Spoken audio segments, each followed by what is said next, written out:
नमस्कार, आप देख रहे हैं आईमा मीडिया। निर्वाचन आयोग ने अभी तक वेस्ट बंगाल में विधानसभा चुनावों की तिथियां घोषित नहीं की, मगर पूरा प्रदेश चुनावी शोर शराबे में डूब गया है। चुनाव की रणभेरी बज उठी है। खुद प्रधानमंत्री नरेंद्र मोदी ने चुनावी कमान संभाल ली है। उनके दौरे शुरू हो चुके हैं। मोदी ने लोगों से बंगाल में ममता के जंगल राज को उखाड़ फेंकने का आह्वान किया। प्रधानमंत्री ने अपनी इन गालियों में घुसपैठ तथा कानून व्यवस्था को भाजपा के मुख्य चुनावी मुद्दों के रूप में सामने रखा। ये चुनाव ममता और मोदी के मुख्य सीधी जंग है। दोनों ओर से चुनाव की धुंध भी बज चुकी है। तृणमूल कांग्रेस और भाजपा के लिए करो और मरो का चुनाव है। दोनों ही पार्टियां शाम दाम दंड भेद के साथ चुनावी संघर्ष में कूद चुकी है। कैप्टन विधानसभा चुनाव जैसे जैसे नजदीक आ रहे हैं, वैसे वैसे भाजपा और टीएमसी के बीच सियासी टकराव बढ़ता ही जा रहा है। भाजपा ने विधानसभा चुनाव की सियासी जंग फतह करने के लिए अपना एजेंडा सेट करना शुरू कर दिया है। टीएमसी प्रमुख ममता बनर्जी अपनी सत्ता को बचाए रखने की कवायद में है। देश की सत्ता पर भाजपा तीसरी बार काबिज है, लेकिन बंगाल में अभी तक कमल नहीं खिल सका।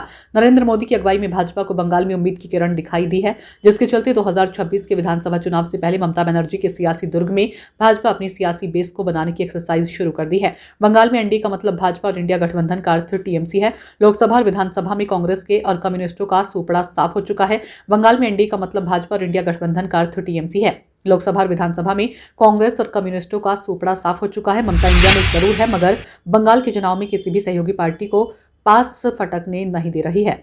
एनडीए में भाजपा को छोड़कर किसी सहयोगी दल का अस्तित्व नहीं है। ऐसे में भाजपा और टीएमसी में सीधा मुकाबला होगा। ममता बनर्जी अपनी सत्ता बचाने के लिए किसी भी हद तक जा सकती हैं, तो भाजपा ममता की चालों को धराशायी करने के लिए कमर कस ली है। बंगाल का चुनाव बेहद दिलचस्प है और धूम धड़ाके वाला होगा और पूरा देश की निगाह इस पर टिकी होंगी। बंगाल में स्वतंत्र और निष्पक्ष कराना चुनाव आयोग के सामने बड़ी चुनौती है। यहाँ रक्त रंजित चुनाव से इनकार नहीं किया जा सकता। प्रमुख दलों ने अभी से बड़ी बड़ी रैलियों का आगाज करना शुरू कर दिया है। पार्टियों में रोज ही मारकाट होती है, एक दूसरे पर हमले हो रहे हैं। बीजेपी जिस तरह से ममता बनर्जी को हिंदुत्व के मुद्दे पर घेरने पर जुटी, उसके जवाब में ममता बनर्जी बंगाल की अस्मिता का मुद्दा बना सकती है।